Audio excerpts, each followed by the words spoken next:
Hi garden friends! Today I'm sharing 5 household items you can use in your garden, and 2 I would avoid completely. And you might be surprised about number 5. So let's start with number 1. So I've been a master gardener for over 30 years now, and one of the few things that I've learned along the way, and this is a good one, is that cardboard is one of the best things that you can bring into your garden. Now, I know what you're thinking. Cardboard?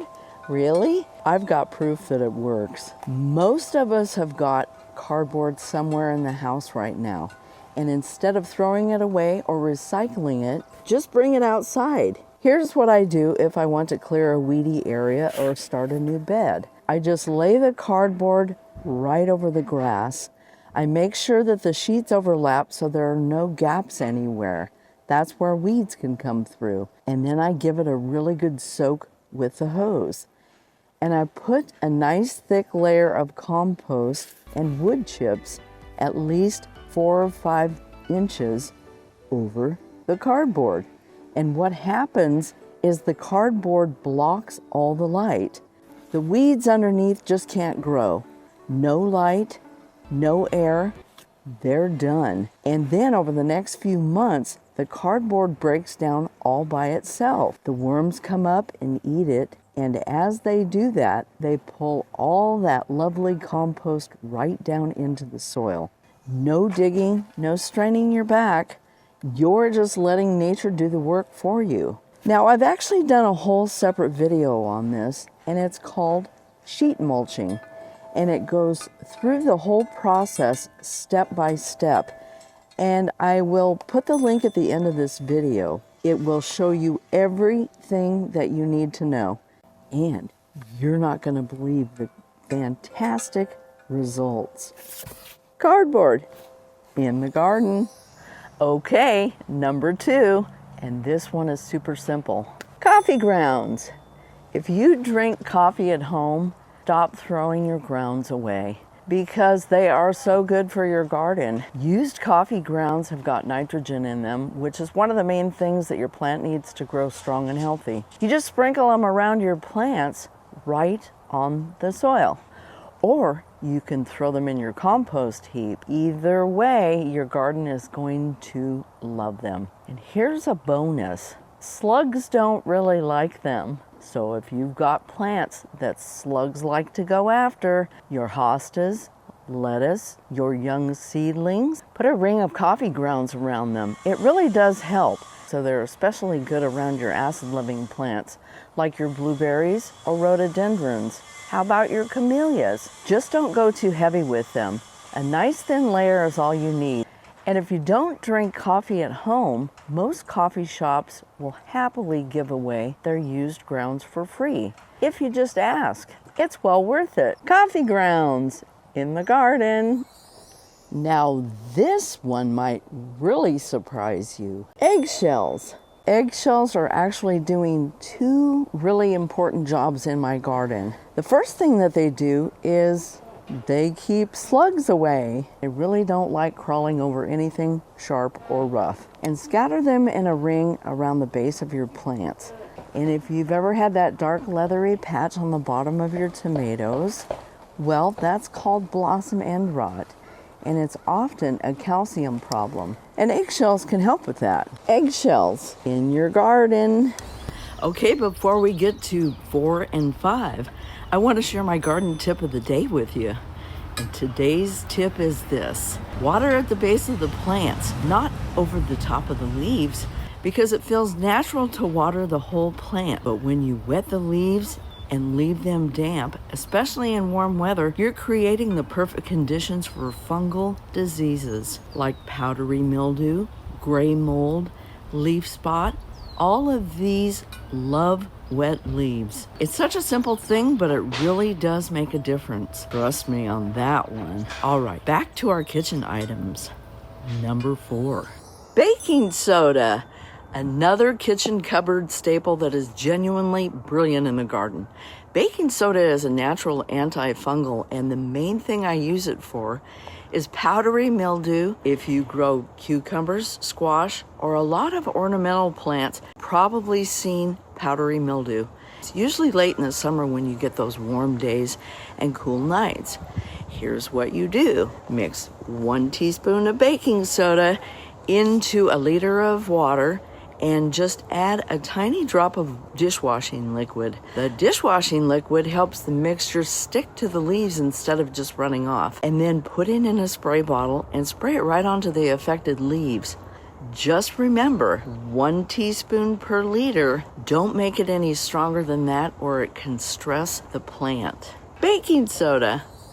And number 5 is the one that I really love because it surprises people every single time. Cayenne pepper.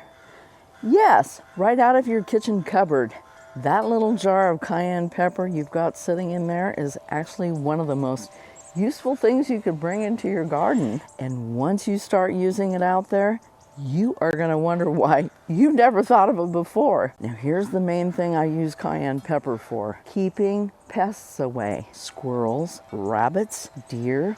They absolutely cannot stand the smell of heat of the cayenne pepper. So if you've got animals digging up your bulbs, nibbling on your vegetables, or just generally making a mess of your beds, sprinkle cayenne pepper right around those plants and along the edges of your beds. They'll smell it, they won't like it one bit, and they'll go somewhere else. A lot of bugs don't like capsaicin in cayenne pepper. That's the compound that makes it hot. And you can mix a teaspoon of cayenne pepper into a liter of water, give it a good stir, and spray it around the base of your plants and on the soil. And it acts as a natural deterrent without harming your plants at all. Now, one important thing that I want you to remember, cayenne pepper does wash away in the rain. So after a good rainfall, you'll want to reapply it. And if you're sprinkling it dry around your plants, just be a little careful on a windy day or it'll end up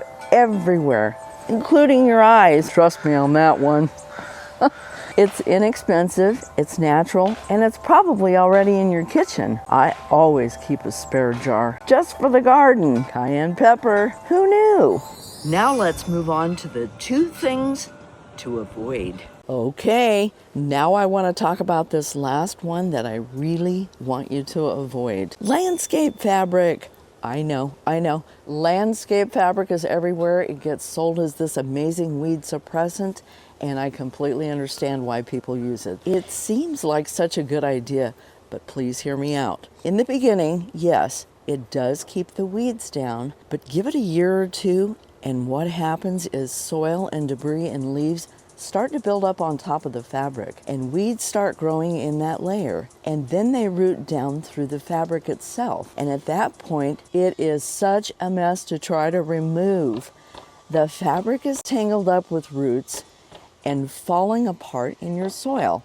And underneath all of that, your soil is actually suffering. The worms can't move in the way that they need to. The water doesn't get through evenly. The air circulation is all wrong. And you end up with compacted, lifeless soil under there and a weed problem that's actually worse than when you started.